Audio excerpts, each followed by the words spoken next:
great idea. And of course we've got another big idea, well, not a big idea, we've got another good reason to do this. Obviously, I said earlier, gets me a bit of money. The channel is called Norfolkfords. I've only got one Ford. That's a big issue. I pump those numbers up. Those are rookie numbers in this racket.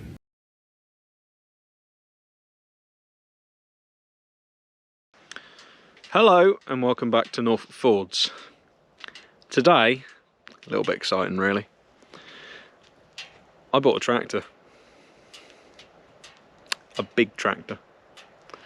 So, very simple to say, I wanted to upgrade. I have a 4610, a 590, and now a New Holland, kind of still could call it a Ford, TM165. So, a very much more up to date than 1982 with the 4610.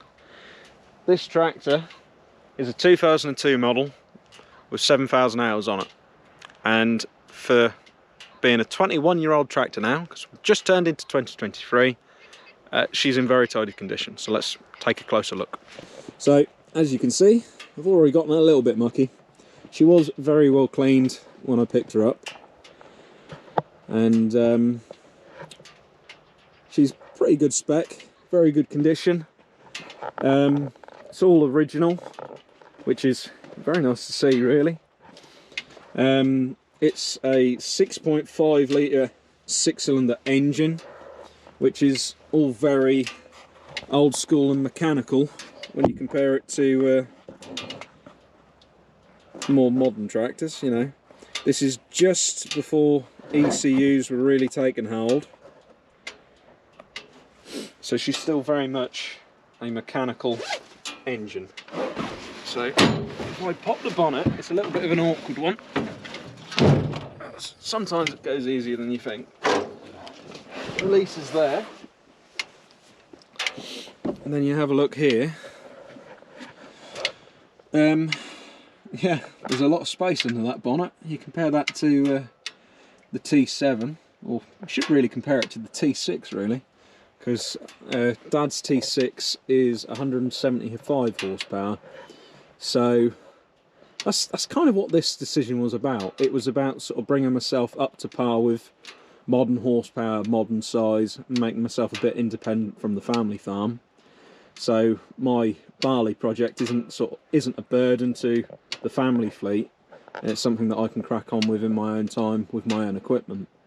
But 10 horsepower difference, I would argue that this tractor is going to be on par with the T6. I know it's 10 horsepower difference, but you know, it is 6-cylinder, so you know, fight that one out in the comments if you wish. I'd argue this is going to be on par, just because T6 is 4 cylinders with 175 horsepower, and the T6 is mighty, but I would say this is going to be on par with it. 10 horsepower less, but 2 cylinders more. I'd say the lug's going to be on the side of the TM here.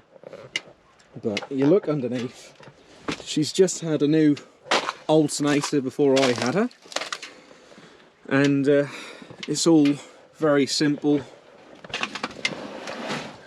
Diesel injection control.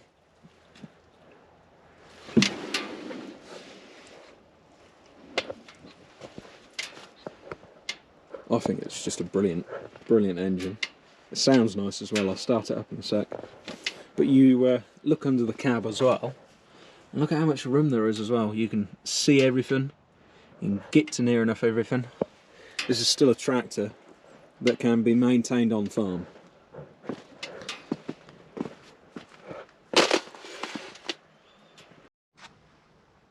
But spec wise, there's nothing too exciting to it. She's got 4 spools, ground radar. The ground radar currently disconnected because the plug pins have rotted out, but that's honestly the only like age related problem this tractor's got, other than the seat. The seat is probably the only other weak spot on this tractor. It's a used seat. It squeaks, it bangs, and while it's still comfortable and you can manage with it, it's probably one of the first things I'll actually repair or change on this tractor. but she's rocking some pretty decent sized tyres, which are very close to the T6. We did look at it at the time. I think they are literally like a size difference, so they're very, very similar tyres. So I think it's going to be very good once I get the plough on it, getting on with some cultivation. So that was the main reason for this, you know, a cultivation tractor with enough horsepower and size to it that I could move forward as a future mainline tractor for myself. Obviously I will inevitably still use family equipment and help them out obviously in return, but just trying to have a tractor of my own so I can go in my own time instead of waiting for when the family equipment is available. Because a lot of the time when I'd need the T6 is what I tend to use for my project, the barley. Usually it was hooked on the sprayer and in desperate demand for the spray work, so having my own tractor, which is near enough on par with it, is pretty good. But you know, modern wise, it's got fender switches, PTO in the arms, got all the lights, D-plug on the back, more in the cab, 4 spools like I mentioned, a near enough brand new top link, which I'm fairly pleased with. Here's the adjustable suspension as well. That is actually upgraded shocks and springs, because those are shocks and springs from a 6080, I believe. They were upgraded by the previous owner shortly after that range came out, because apparently they've got a better cab suspension than the original TM suspension. But the pickup hitch is actually quite fun as well. It's got sort of like, I don't know if you'll see it really, but it's got a bit of a lever design in it, so as it comes down it also swings forward, which you sort of have to get a little bit used to, because I've had it on the trailer a couple of times now just for a little bit of light work, just getting used to it, and you do sort of have to get the hook further under the trailer before you lift it up. So that's quite neat. It doesn't take up an SCV with an extending hook, which is quite good. But all the work lights work, you know. This tractor isn't missing a beat really. It starts on the button every time, even from cold. So of course we've already got a stickered up ready for the channel. So if we jump on board, you can see it's certainly a lot more modern than a 4610, because the 4610 does not have this amount of plastic in it.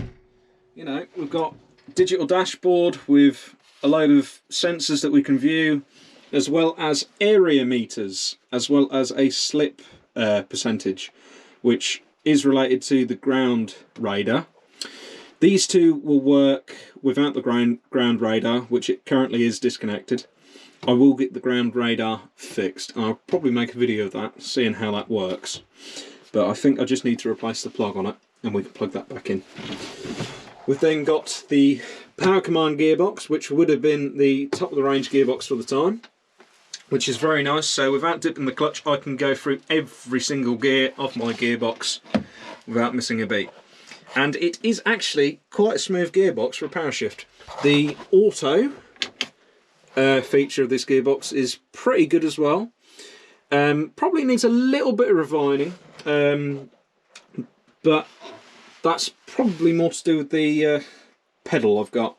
The pedal needs, there's a little screw down there, just needs that winding in a little bit, because once I get to, that would be 17th gear, auto won't quite take it into 18th unless you just get that last little bit of range with the hand throttle, because the foot throttle doesn't quite go all the way, but the hand throttle does. So that's the only fault I've got with the gearbox. I really like it so far. I've done a little bit driving with it, like I said, trailer work, and it's pretty good. And then we move up to where I can say this is quite a modern tractor, certainly for me. We've got wheel slip percentage, as well as all these other hydraulic controls for the linkage and the draft, which is identical to what they still have in the New Hollands, which is absolutely fantastic because I already know that system, which just makes it so easy.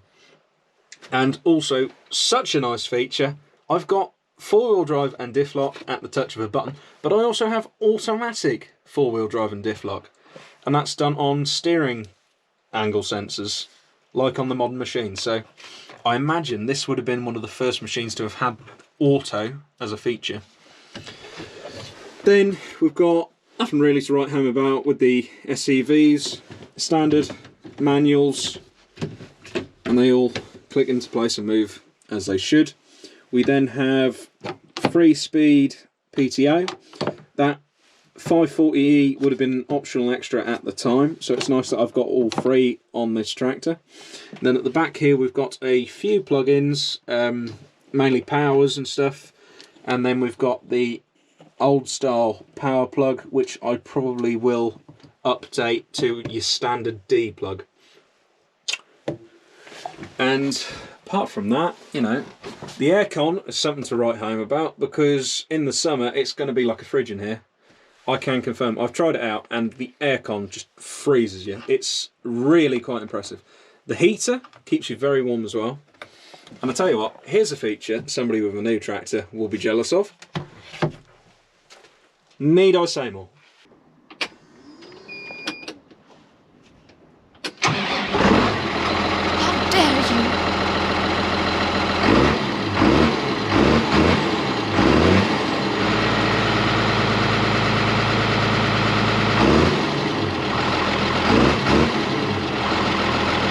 Now she's started up, you can hear that 6-cylinder engine singing. She's turbocharged, and like I said, 165 horsepower is going to be more than what I need for my little enterprise. But as we get bigger, this is going to be perfect to grow with. It means I can pull a 5-furrow modern plough, I can pull modern subsoilers, you know. I am going to be limited compared to some of the big boys now who are rocking 200 and above horsepower. Let's not be silly, I do not need that. I am hoping in the next couple of years to possibly get to 100 acres, but this, even if I don't get there, this tractor gives me the scope I need to actually get there. If we look at the dash, I'll just turn the side lights on and that comes on. You know, we've got engine oil pressure, we've then got diesel level, we've got coolant level, then got battery voltage, we've got hours, then got RPM, forward speed, PTO speed, and then we've got the area monitor, which I need to have a read up on just how to use it properly, so I can actually utilise that a little bit better. And we've got the power command, very simple control. Anything that's orange is to do with your gearbox, which is pretty much how they're still colour coded to this day. Hare and tortoise, as you'd expect. We can go all the way up, and that little flasher is telling me that it's not going to let me set off in a higher gear than 12 from a sit still, which is very clever. So it's quite a clever gearbox. And then got the auto feature here, which will then try and keep me between those two ranges. If I so choose, I can then drop that out and manually tell it otherwise, and then re-engage auto down here, and it's going to try and do all that from down here. So perfect for subsoil and ploughing, you know, hit a tough bit. Very clever gearbox. And of course this needs pointing out. This is exactly the same as the modern ones. This is still the same. This has not changed in 20 years. It now has with the Genesis cab, but this is exactly the same. A little bit of a facelift, like some of them don't have this bottom scroll wheel, which I don't know why they'd remove that, because that is a lower limit. Very handy. This tractor is full of New Holland little smart ideas. Then got the work lights on this button here. They're a little bit hard to find in the dark, I will admit that, but I like it.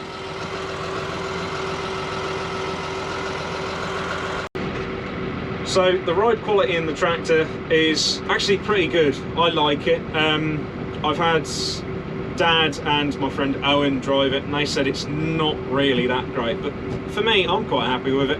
It's only 40k. I don't know if the TMs ever were a 50k option. Let me know in the comments, because I don't actually know. But 40k for me is perfect. I don't need to go too far outside of the village. Furthest I have to go is the Keysfield. That really isn't that far. We're talking a matter of miles, not lots of miles. But I quite like the ride. Like I said, I probably will change the seat because it is just a little bit lumpy. But it works for now. I'm going to keep it as it is and change it at a later date. Cab suspension, very good, adjustable. Very happy with that. And like I said, 40k. I don't need to be going 50k in the village. I'm quite happy. But it'll be interesting to see this get into field work. So if you're looking to see this get into some field work, make sure you like and subscribe and stay up to date, because this is a hell of a thing for me to do. You know, I'm very grateful that I've had such a bulk of harvest last year to have been able to make this jump, because like I said, this is future-proofing me. I can now pursue greater amounts of land and hopefully take up to 100 acres and just see where the future takes it. But this is about, this tractor and this horsepower is about giving me scope for the future. That's what I hope to do. But saying that, I'm not making the full 610 and the 590 redundant. They still have a place. They are incredibly light compared to this. This is now 7 ton, you know, probably 7.5 ton, considering I've got a ton of weights on the front, a literal ton. I'm not just being dramatic. By the time you've got this all dieseled up, oiled up, you know, there's going to be a lot of weight in this, and then you've got implements, more weight. The 4610 and the 590 have still got duties that they can perform. The 590 certainly is going to be a chitting tractor, like it was at the end of last year. That was good fun, and it just made sense because I could chit with this tractor, but surely it's got to be more cost effective for a 75 horsepower tractor to pull the same load, because this is going to be big, this is going to be heavy. 590, I don't actually know how much that weighs, but it's certainly not 7 ton. And the 4610 as well, now I've got them dual wheels on it. I think that's going to be my rolling tractor, as well as you know, this is going to inevitably break down. Every machine does, every machine will. So, you know, if I'm that behind on drilling, I can, you know, park this up at the side of the field when it's broken down. The Massey 30 drill is still going to be just as useful. So off we go drilling again. So I have got a redundancy in place, which is pretty good. I mean, I will have to rope Dad in with the T6 to power harrow and head, but if this is broken down, you know, that's just what you have to do. So, you know, the 4610 isn't going to be forgotten about either, because I'm not forgetting that that still has jobs that need doing to it. I don't think I've seen on the YouTube channel I've got a new headliner in it, but I think I posted that on Instagram. Yeah, I did actually. I posted on Instagram and Facebook, so have a follow on there to have a look, because I do a few updates on there, which I don't always remember to put on the YouTube channel as well. So the 4610 is slowly going to be finished off. It's going to be a complete tractor eventually. At the minute, she's in a nice working condition, and I'm quite pleased with it. Still very comfortable, but yeah, I now have a tractor with aircon, so primarily what takes up most of my time for the barley, cultivation and drilling. Eventually this will be all of my cultivation and drilling. I would like to, well, I'm having a think. I don't know whether or not I need to go big and find a direct drill to pull behind this, because that definitely seems to be where a lot of the future of farming is going. I'm not saying that to say I'm going to drill directly into stubbles, because on our lands around here it doesn't do the land justice. You do have to work these sills. We're in good land here in Tarrington, so it's worth putting the horsepower behind it and turning land over. There is a place for direct drilling though, and I do wonder if a direct drill going in after a plough and subsoiler would be a good fit for myself.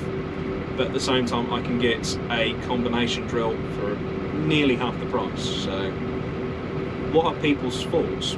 You know, it's a new tractor, it's a new stage of Norfolkfords farming, you know, let me know what you think. Do I wait a little while and try and get a direct drill, or do I find a combination and carry on that way? Because people use combination drills around here still, and people are also direct drills. There's a good blend in Tarrington on what people are using. So going forward at this point, which way do I go? Because I know a combination drill will go in all conditions, but I'm still lucky enough to be in a small position where I can bide my time, and I haven't got 1,000 acres to drill. I've only got less than 100. So, you know, let me know in the comments, because there is a lot of options to weigh up with the next step of the farm. Because this was a big step for me. Like I said, had a very lucky harvest, had a bloody good yield, and prices for a lot of people were very good as well. So, got a tractor out of it, which, like I said, got to bulk those numbers up, got to get more tractors. And it's nice to have gotten a New Holland, which is actually borderline classic with these TMs, I think. I think they have got a good following. So, very pleased with it. But, yeah, I'm going to go park it back up in the shed now, I think. It's getting a bit dark. So, I'll put the heater on a little bit more as well. Which, something that 4610 and the 590 do struggle with. The heaters aren't exactly that quick on the ball. But, yeah, like I said, it doesn't elude me that I'm very lucky to make these decisions. You know, it's a very exciting time to be moving forward as a young person in farming. You know, there's less and less young people like myself making these big jumps to sort of try their hand at it. So I feel very lucky that I've jumped at it and tried it. So we shall see where we go next. But yeah, and of course it's very nice. Got a little passenger seat here ready for Chloe.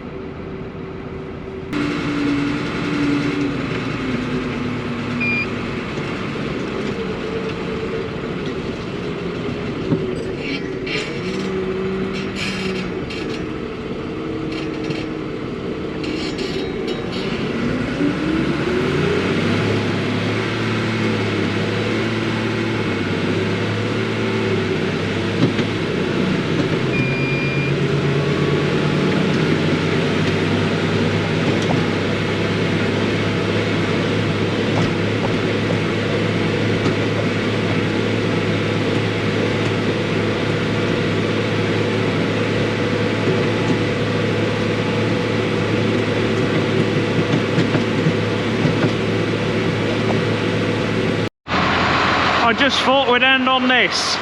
The work lights, considering they're not modern LEDs, they're pretty bloody good, I'd say. Also, you put it next to the T7, near enough the same size. There's not a lot of difference in it. The only thing that makes this tractor look smaller is there's less height to the bonnet, because that will have a lot more exhaust systems, all your AdBlues and stuff, and a bigger cooling pack. This, however, as seen under the bonnet, very little. So she's a lot more sloped nose, you can near enough see the way. As well, the cabs are a lot bigger. As you'd expect, you want a bit more comfort. But that cab originally would have been a 40 series. Exactly the same shape. And I'll be honest, not a bad size in there, quite comfortable. But this is what I really want to show. I've near enough parked them side by side, so the TM's a little bit back here, but if you look, I'm near enough centre of hub to centre to hub. There's very little difference in the wheelbase. It's incredibly close. The centre here is near enough at the centre there. Can't quite see it for the light. We're talking about 3 or 4 inches maybe difference in wheelbase, which I think is quite impressive for a 21-year-old tractor. But the TM165 has certainly found its own here. It's going to do me well. got big plans. Hopefully we can smash them. So, it's the 2023. Got big things coming. You know, let us know in the comments, what do you think? Have I made a good decision for my first big tractor? Do you have any experience with New Holland TMs? Do you like them? Do you not like them? Have I gone overkill? The answer is yes. Yes, I have gone overkill, and I love it.